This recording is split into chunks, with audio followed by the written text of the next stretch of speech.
Let me see. The all-important question I always have, which is, did I wear this shirt last week? Yes, I did. They'll never notice. Hey guys, Alex and Dad from 7th Hour Films back again with Doctor Who Classic. Last time around we had the Happiness Patrol. What was that one about? God only knows. Yeah. I've since found out that it was supposed to be a satire on the Margaret Thatcher era, but quite honestly, I didn't see it. I mean, I don't think either one of us saw it. And it's not that we didn't know about Margaret Thatcher's government. I mean, that was huge here. It was back during the Reagan years. Of course, you weren't alive back then, but you have studied that in history classes, I'm sure. But it just, whatever it was meant to be, it did not come across at all to the two of us. And again, it's like Kinda. There are people who have studied Buddhism, or I think it's Buddhism, and some of that other Eastern philosophy, Eastern religion.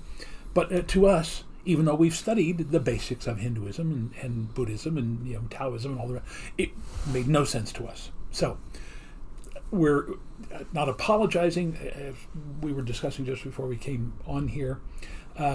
This is not meant to be criticism, it's just commentary. We're just watching and saying, hey, this is our reaction to it. And even if, because I mean, I would take it like the extra half step of it is criticism. It doesn't mean we're right.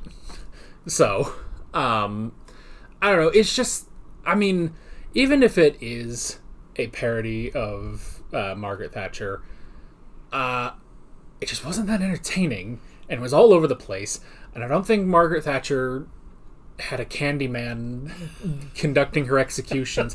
I don't know. Maybe she had someone conducting executions. I don't know, but it was Meatloaf as Eddie from the Rocky Horror Picture Show, and I think I mumbled that during the video. Don't get strung out by the way I look, etc., etc. But don't be frightened by our handyman, because when you knocked, he thought you were the Candyman. So I don't know. It was just, like you said, all over the place, and to a couple of guys from the middle part of the United States, made no sense whatsoever. And it's just, I don't know. It was just such a strange thing. Like I feel like it didn't tell a coherent story. It was just a lot of things happening, I thought I read somewhere that someone said it was meant to be 4 episodes, but then they had to cut it down, and that's why it seems kind of choppy. If that's the case, that might explain it. I don't know. I mean, we also just kind of have to take it as it is, Yeah. I mean, it's one thing to talk about, like, the original version of the Justice League and be like, well, that was awful. And be like, well, but, everything that, Zack Snyder was going to make it great. And it's like, yeah, but the original theatrical version of the Justice League is awful. The Snyder Cut is better. It's not... It's a weird thing when everyone talks about the Snyder Cut that nobody can fully admit it's a really good movie, but it's certainly a lot better. It's a cohesive narrative, and you see what the man was going for. Yeah. But still, it's sort of that same thing of like, oh, there would have been a 4th part, but they couldn't do that, so they had to cut so much out of it. And it's like, well, this is what was broadcast on TV, so... Yeah. And for what it was, it certainly was the episode of all time. Let's move on. We've got Silver Nemesis today. It's another 3-parter. Yeah, we're just gonna go in and hope it's good. And right, in November 22nd, 1988, we may have mentioned this before, that would have been 23 years? Well, it's 25. 25 years? Yeah. Oh, that's right. It's 88. I'm rereading it there. All right, so about 25 years. It's pretty small text. Yeah. So, yeah. It's 25 years now. Which, I mean, you got to give it credit that it lasted 25 straight years. Yeah. I mean, I guess... Kind of. They said there was a little bit of a hiatus between those 2 Sixth Doctor seasons, but even still, like, they made it to 25 years, so that is impressive. Not many shows, well, I mean, there are a lot of shows that go that long. Nothing like this go that long, so... Other than our afternoon soap operas, there's only like 3 or 4 evening shows that ever have gone on past 20 years.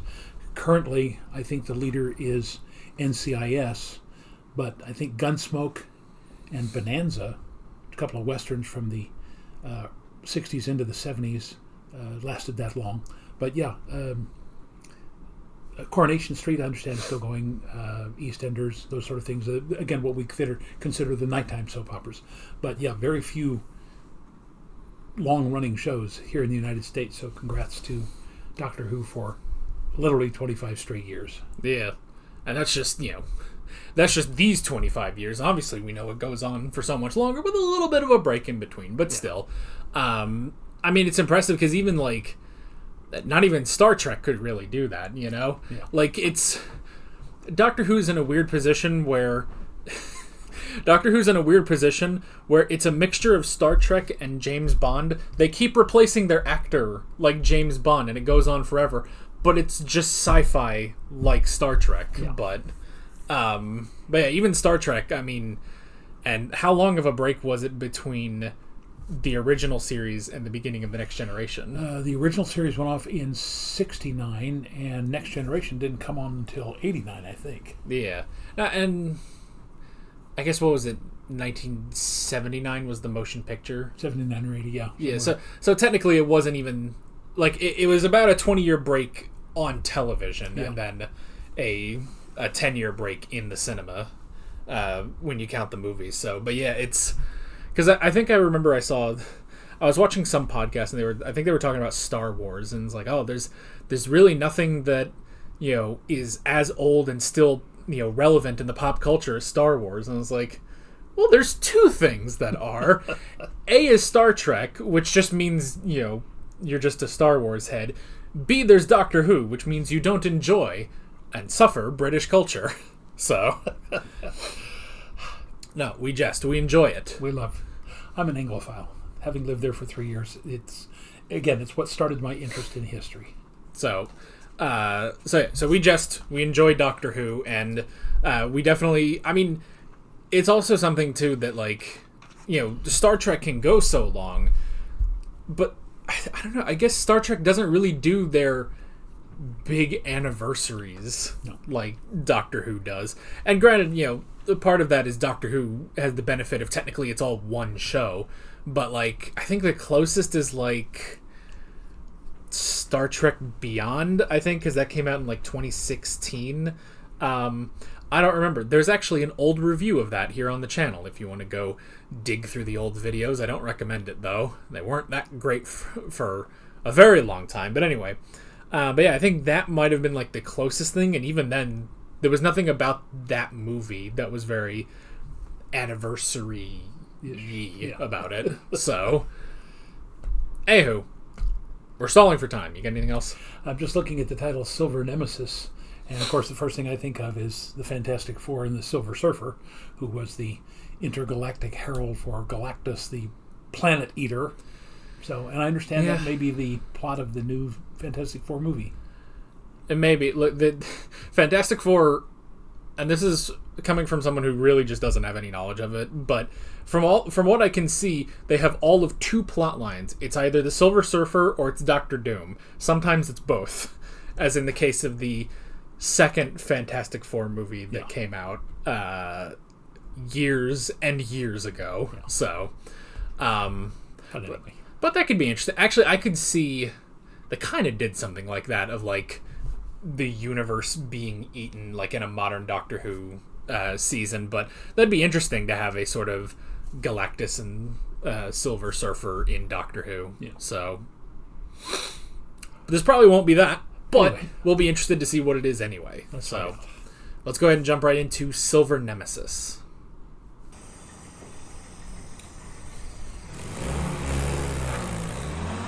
So it's set right as it's being filmed. Oh, yeah. Oh, no. Nazis. Nazis in South America. That's where a lot of them tried to escape to.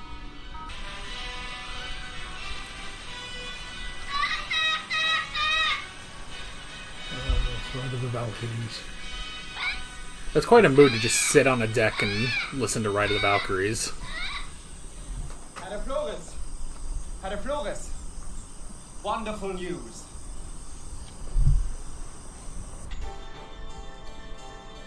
Meanwhile, hundreds of years ago...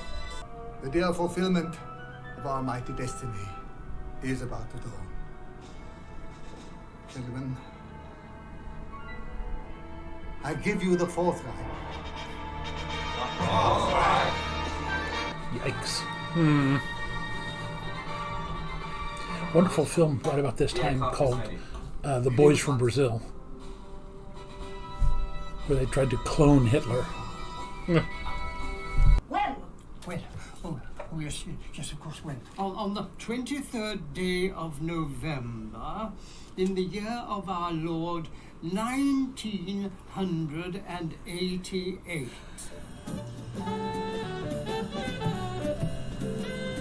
So the Nazis have been preparing this for a while, I guess. Don't take down! Who are they? Couldn't see. Quick, the TARDIS. Whoop. Don't worry, water is bulletproof. Odds are that was very cold. Oh yeah. I just assume any water in Britain is cold.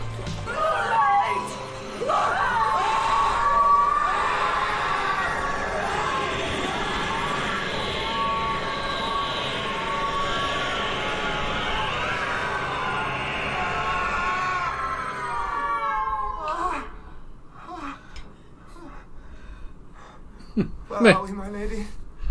I'm looking for a silver bow. I want to borrow. We can't go nicking stuff in here. It's only temporary. Oh, it's probably trees. Wearing a fez. The fezzes are cool.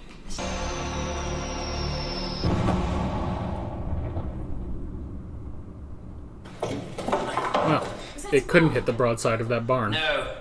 We must take care. Fire! Ever heard of a door handle? Those weren't invented until 1888. Oh, now this. Well, it's just the electricity. Does that sometimes, even in the 1980s. What I want to know is, how can a statue destroy the world? I'll tell you 350 years ago.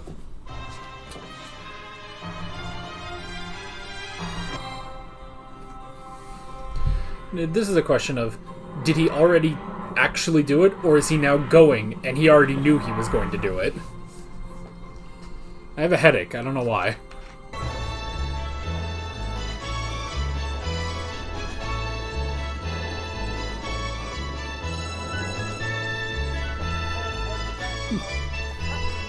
Walking the corgis. Someone coming. Act as if you own the place. Do what? It always works. We own the place. Doctor? How annoying. I can't place that woman for the life of me. Doctor! It's all right, Ace. I know that woman from somewhere. What? Why didn't you say something?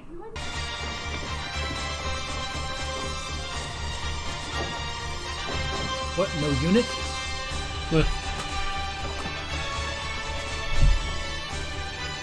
No, they're not unit, they're the Nazis. They saved my life! Don't thank them yet. You might live to regret it. Oh no! Oh, the Cybermen are back! What are they?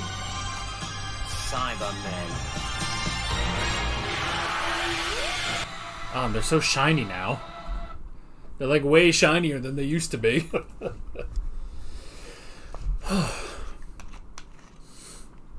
Well, I'm interested. It's certainly more coherent. I'm curious how all these things will tie together.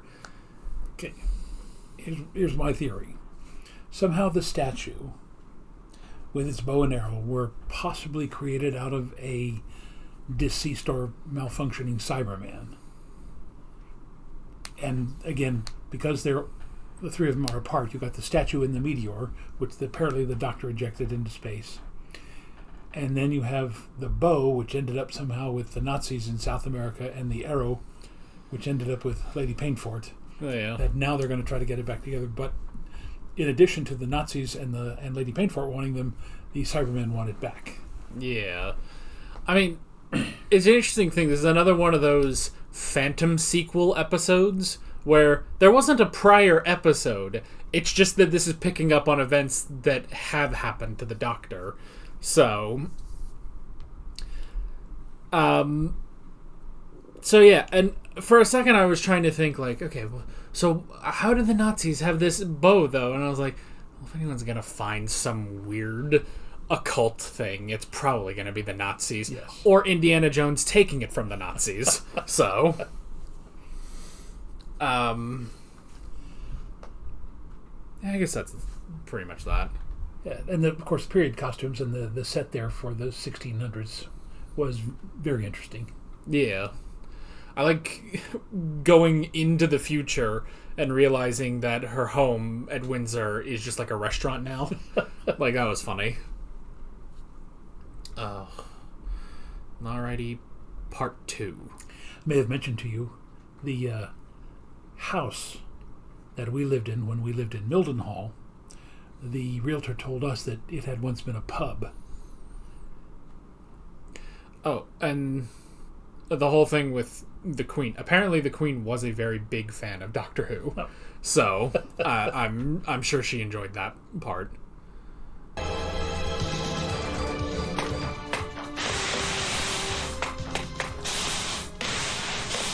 Eradicate them. Did that Cyberman just play along and pretend to get hit by those bullets? A hit. A very palpable hit. Thank you, Hamlet. Oh, sorry, Osric.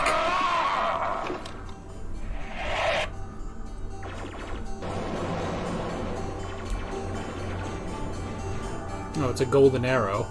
The head's made of gold. That's real gold. Yeah, it's the only substance to which they're vulnerable. Classic. Gold dipped in poison. Lady Painfort's calling card. Gold is really a malleable metal. It wouldn't be much good as an arrowhead. It's weird that she also poisoned the arrow. All you need is the gold. Good fall. Nothing to see here. It's going to the Renaissance Fair. Hey, what's up with you?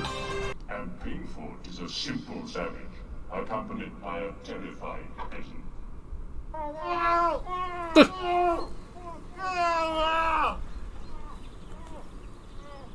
But he knows his way around torturing.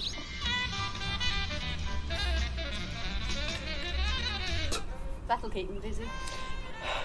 Time to go. Oh, I do love a jam session.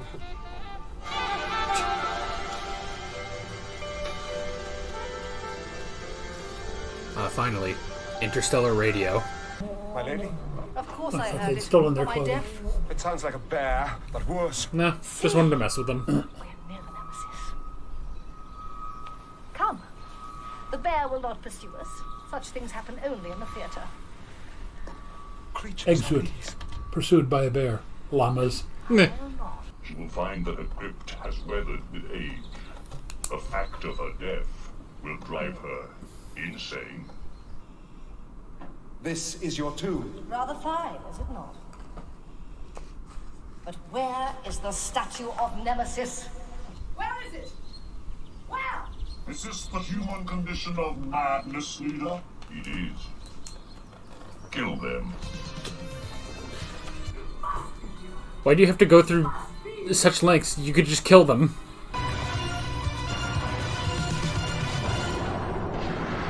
Jeez.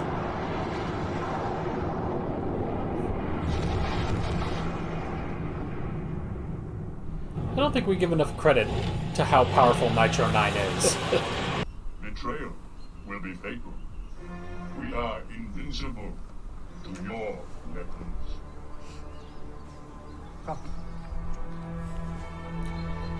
I was wondering the point of having the Nazis in this, and I guess that's the point. Once they have the arrow and the statue, destroy them. The Cybermen might be bad, but they're not Nazis. How perfect you are. Immaculate beauty. Carved in absolute evil. But your bones, my lady, they should be buried. What matter? They are dead. But I live. But you won't always live. Hence the bones. Cyber warships. Thousands of them. They were invisible. Hang on a second, let me see whose Lady Painford is.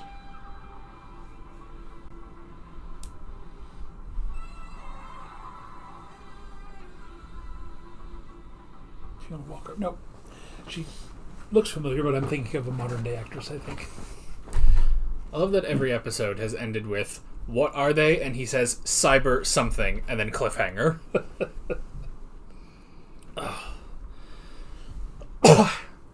So, I don't fully understand what he's implying with the 25-year orbit, that because Nemesis returns to Earth, or close to the Earth, every 25 years, something bad happens.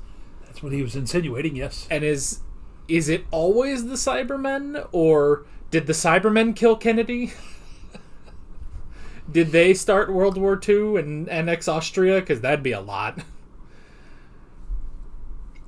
I don't know. I'm not entirely sure what he was getting at, but I guess it's not that important, so...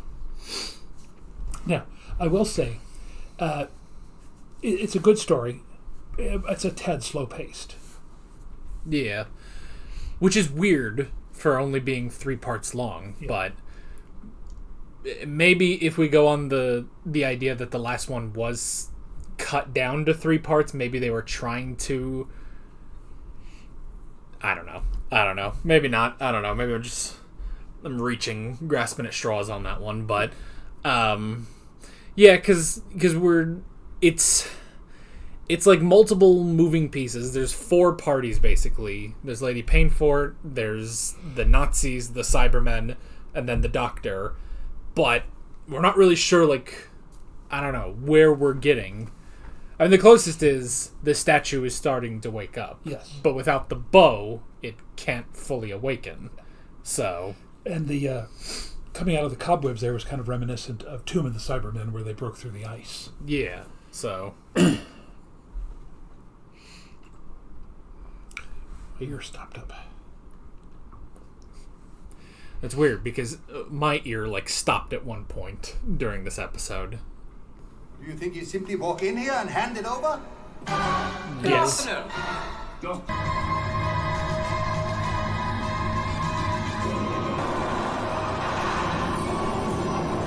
Jeez.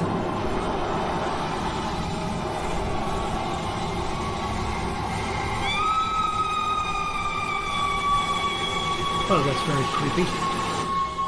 This might sound ironic. That was really metal. Surely we can negotiate this misunderstanding. The statue is gone. You have no function. Kill them.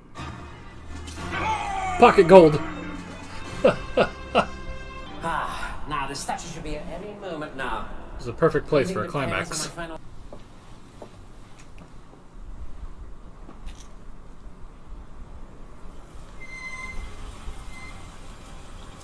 Wow, and it's a limo. Where are you folks headed? To Windsor. And to please you, Mom. It surely does, honey. Jump right in. That was convenient. Folks from the South are never in a hurry. As a matter of fact, I'm here on a visit, checking out my roots. 'Tis wise with crops this time of year, Mom.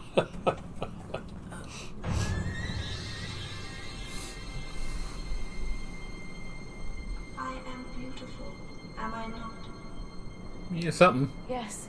Well, my family came from around here. I traced them all the way back to the 1600s. All things will soon be mine. I guess they will, honey. Time past, present, and future. Power invincible. What's the problem with picking up hitchhikers? You're gonna find some weirdos. Virginia is heaven, if you ask me. My family owns a little land there. They used to own a little land around here, too. The Remingtons of Remington Grange. I know them. Thieves and swindlers all. You study history? We ride to destiny. We surely do, honey. We surely do.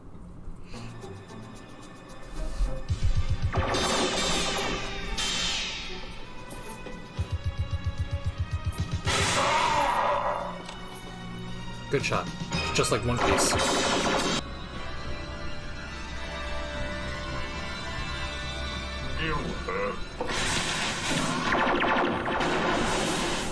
Oh. That was clever. The doctor's not just going to give you the bow. Tell her, Doctor.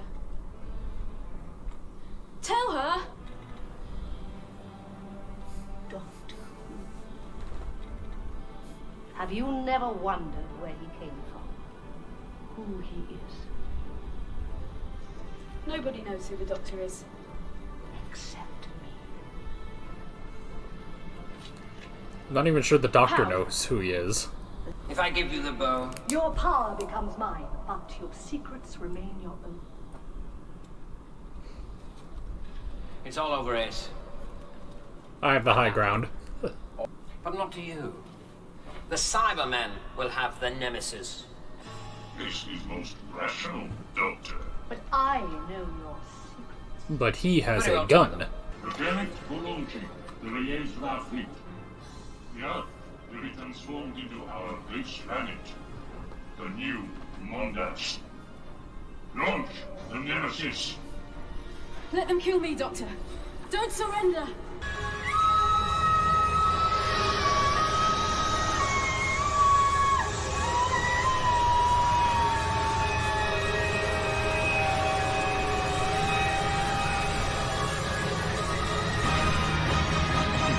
She'll now be digested for 1,000 years.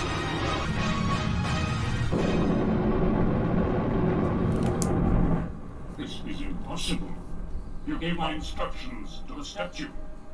Yes, I gave your instructions to the Nemesis, and it understood them. And disobeyed them. And destroyed the cyber fleet. You never told it to follow your orders. Stranded. A stranger in this time. I know how you feel. However, We'll give you a lift. back to 1638. Back when things made sense. So you sent the Nemesis off into space. Still one question you haven't answered. We have none of this jazz for off you speak, Doctor, but I think you will like this.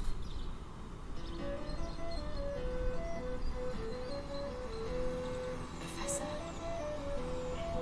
Doctor? Who are you?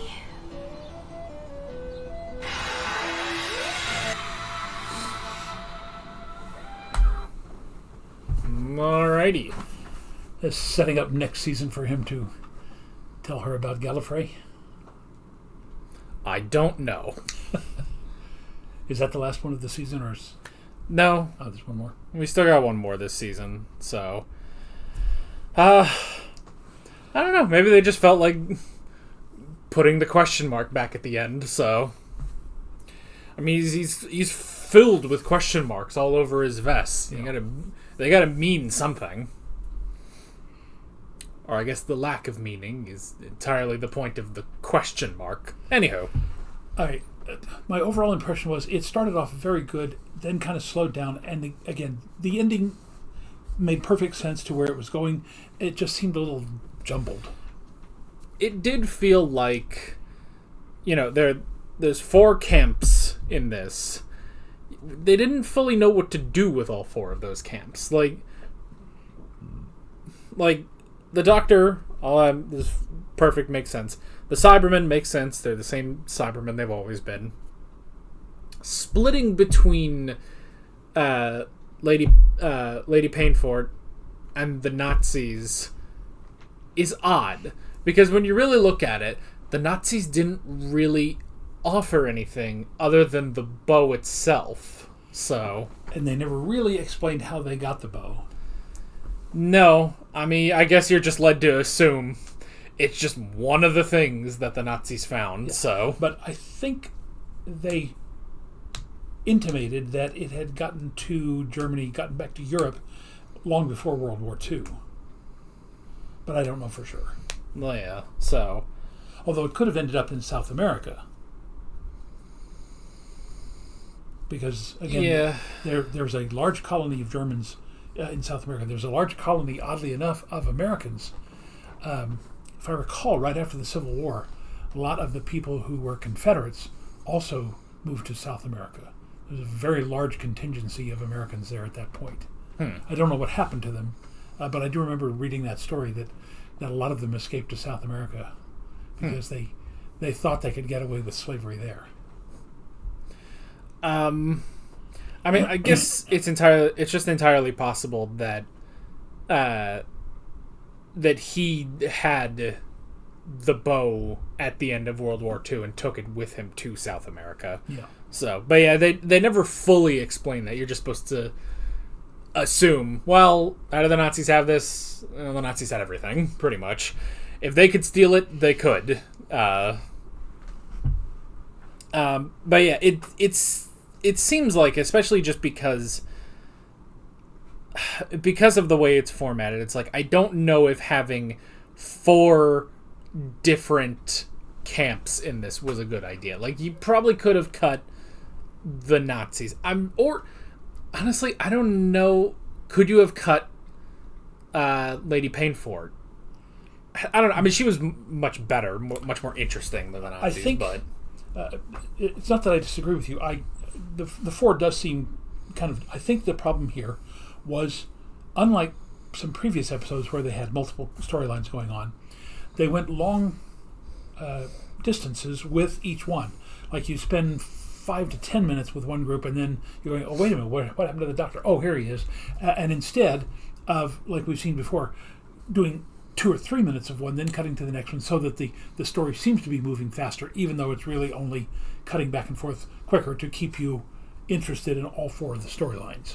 Yeah, because, like, part one of this, I was, like, at a point, I was like, oh yeah, there were Nazis in this. Are they going to show up? And then they finally showed up towards the end of that episode, but it is one of those things, it's like, boy, it's kind of bad when I forget about the Nazis in the episode. So yeah, maybe that's it, is that it's not exactly, like, we're not even saying, like, you need to cut anything out. It's almost just, you need to re-edit it, move some scenes around, and it'll probably pace it better. So, yeah, that could be it.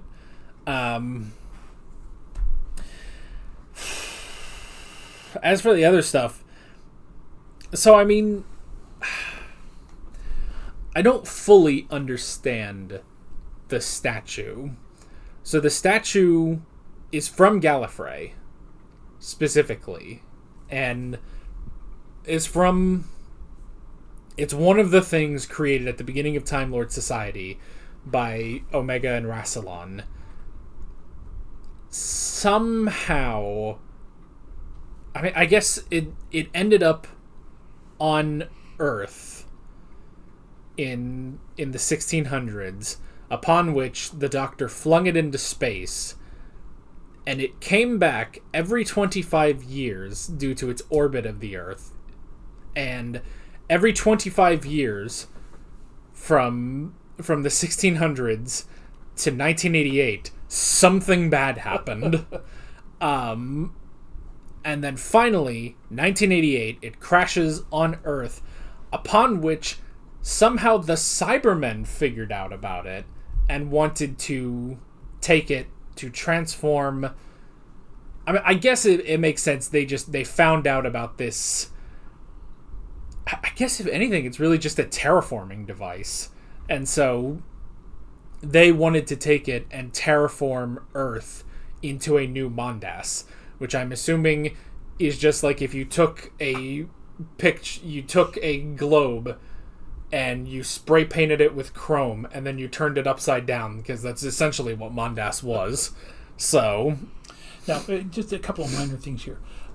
First of all, I don't think the orbit was around Earth, because comets don't orbit around Earth; they orbit around the sun. So maybe it's 25 years around the sun when it comes closest to Earth.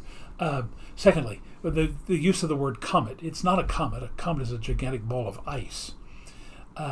It's more like a meteorite. Yeah. I'm just kind of surprised they didn't use that.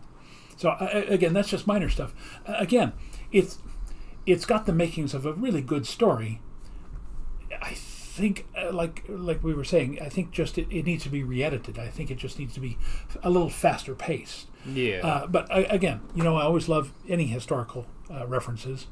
The fact that they got into Windsor Castle and that Lady Painfort was at Windsor back in the 1600s, because the Windsors didn't actually take over the castle until the late 1800s, early 1900s, if I remember. Again, don't quote me on this. My English history is not 100%, probably not even 75%. But yeah, she is seemed to know more about the Doctor than she should have been able to know. So that begs the question: are they somehow going to bring that back in either the next episode or the next season? Because that seemed to be what they were setting up. Yeah, but I mean, the implication is there's been an episode off-screen, basically, that happened where the Doctor first encountered Lady Painfort, and in that episode, before he was able to send the statue away in Nemesis off the planet, she learned his secrets, basically. Yeah. And that's how she knows so much about the Doctor, apart from just encountering him back then. So it's another one of those sequel episodes to an episode that didn't happen. So it's very odd when they do that. I mean, it's interesting, it creates more of a I don't know, I guess more lore of things that the Doctor does off screen, Yeah. But I don't know, it's just such a strange it's such a strange idea, basically. Yeah. So, and just on the topic of, the secrets of the Doctor and everything, it's an interesting thing to bring up 25 years into your show. And of course, they dabble in, little stuff like that. There was the brain of Morbius when you see could these have been, faces of the Doctor prior to the first Doctor and stuff. And I don't know, it's an interesting thing because Doctor Who will also it's interesting that Doctor Who will never really tell you the secrets, just that there are secrets, I don't know if anything is really revealed about the Doctor, Yeah. There's I don't know, I'm trying to think even examples in modern Who. I mean, I know there's one big example in modern Doctor Who that everyone in the comments is thinking about. But at the same time, there's still so much mystery about the Doctor. Even if they try to explain things, it just adds 10,000 more questions. So and please don't make too many comments. I have not seen any of that yet. Yeah, we'll get there eventually. It will be a long ride to get there, but I don't know. It's also just I'm also trying to think of so what does that add to the story that Lady Painfort knows the Doctor's secrets? I don't know if it actually does add much, other than just that more air of mystery, Which, I mean, they kind of established that already, where, it's the Doctor had the Hand of Omega, and he's had it since he was the first Doctor in 1966, or 63, or whatever it was. But at the same time, they never really explain why the Doctor has the Hand of Omega, just that he had it, basically. So, I guess it's a similar thing here of why does the Doctor, find the statue? What are the secrets and stuff like that, So, I don't know. Other than that, I mean, not a whole lot to discuss. Again, entertaining. It's not the best. It's not the worst.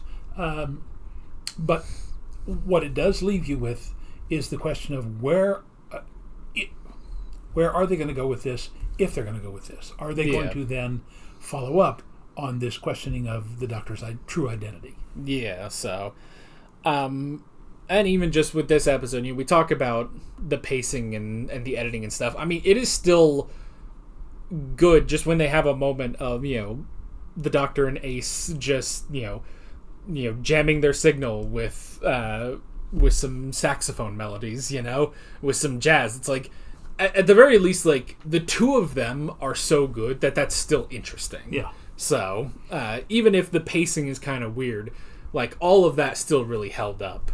And then you have jokes like seemingly Lady Painfort meeting her descendant, or at least someone who traces her roots back to there. Someone from America. That was funny. Is random, but it was funny. Yeah. So, and our family tree on my my maternal grandmother's side goes all the way back to Virginia, back to the early 1600s. The Lemin side of the family, we can trace back to 1700s, down in Land's End, down in the Devon, Cornwall area around Plymouth. But there's also a branch of the family that's from Ireland. That's the Folliards that married into the Lemins in the 1870s. So, I mean, yes. I've told you guys before that one of my bucket lists is for the four of us, the four Lemins in our family, to go back to Tavistock, to that homeland area. Because I'm told, I have a friend who went through there a couple of years back that said the town is full of Lemins. And I'd love to go over there and just literally knock on a door and say, "Hi, I'm Richard. You're my, 15th cousin, twice removed," sort of thing. So if you're out there, we're coming for you. But yeah, I mean, it's an interesting thing. Something I find funny? I love when, like, I'll watch, like, a clip of Conan O'Brien, and he'll say something like, "Oh yeah, I'm Irish." One of the things, and it's just slightly funny, and I understand it, but it's slightly funny. I love how mad actual Irish people get when Americans say, and this is, like, to all, if an American person says, like, "Oh, I'm Scottish people will then get mad about that." It's like, there's something about it I find funny. I think it's just that's just an inherent cultural difference, because it's like, they're getting mad because, like, well, no, you're not from Ireland or Scotland. You're not actually, you're not born in it. You just got a little bit of blood or whatever. Or Conan's case, he did an ancestry thing, found out he's 100% Irish. But I get it. It's just an interesting thing, like the disconnect there, because what I think a lot of them don't get, or they just don't care or whatever, is that no, for Americans, that's all we have. Because yes, we'll say we're American, that doesn't mean anything, pretty much. So, like, when an American will say, "Oh, I'm English," or "I'm actually Welsh," or something, it's like, it doesn't mean, yes, I am exactly like you, 100%, exactly like you. It's just us, shorthand basically saying, like, "Oh, we have our roots there." And it's just kind of funny just seeing how, like, angry some people will get about that. And I get it. I get that sort of thing. But it's definitely a thing of, you have to understand that as Americans, we have no cultural identity of our own other than American. And if that's just a rough thing for us all to have, So we are the melting pot. Yeah. It's whether some people want to admit it or not, it's a giant landmass that so many people from all walks of life can come in and say, "Yes, we're American. Sorry, yes, we're American." So we even have a little bit of Native American in our heritage, but yes, other than the natives, everybody else is an immigrant from somewhere else. Yeah. So our heritage, our roots go back to England and Ireland, as far as I know. There may be others, but that's That's what I've been able to find so far. Yeah. So that's mainly what an American means. Like if they say, "Oh yeah, I'm Irish," but they've only, they were born and raised in America. It's just the shorthand. So, anyhow, I'm 3rd generation. He's 4th generation. So anywho, what's up next? Next up is The Greatest Show in the Galaxy. That sounds like something that Stephen Adams would have written. Yeah, so I think that should be... Oh, December 13th. 4 parts. December 13th, 1988. I would have been 37. So, we'll do that, and that'll round out season 25, and then we'll only have 1 season left of classic Doctor Who. And some people have asked if we're going to do, like, a big, look back at all of classic Doctor Who. I don't know if we can make it super big, because that's a lot of stuff. Like, we're not going to do the tier list stuff again, like we did with the 4th Doctor. That took 2 hours for one Doctor. We can't do it for all of them, but at the very least, we'll do a recap of the 7th Doctor's era, and I will at least, put out a compilation of every time we look back on a Doctor's era. So there will at least be that, but I don't know. We'll think of something to do, but that is basically it. With all of that being said, we're Alex and Dad from 7th Hour Films, and we will see you guys next time. Take care. Alright guys, thanks for watching this video. There's a bunch of links on screen if you want to go click around any of those. There's a playlist with all of our Doctor Who classic reactions, as well as another playlist for all of my modern Doctor Who reactions if you want to go check those out. There's also a subscribe button and a Patreon button on screen, as well as other links in the description if you want to go check out any of those. See you guys later.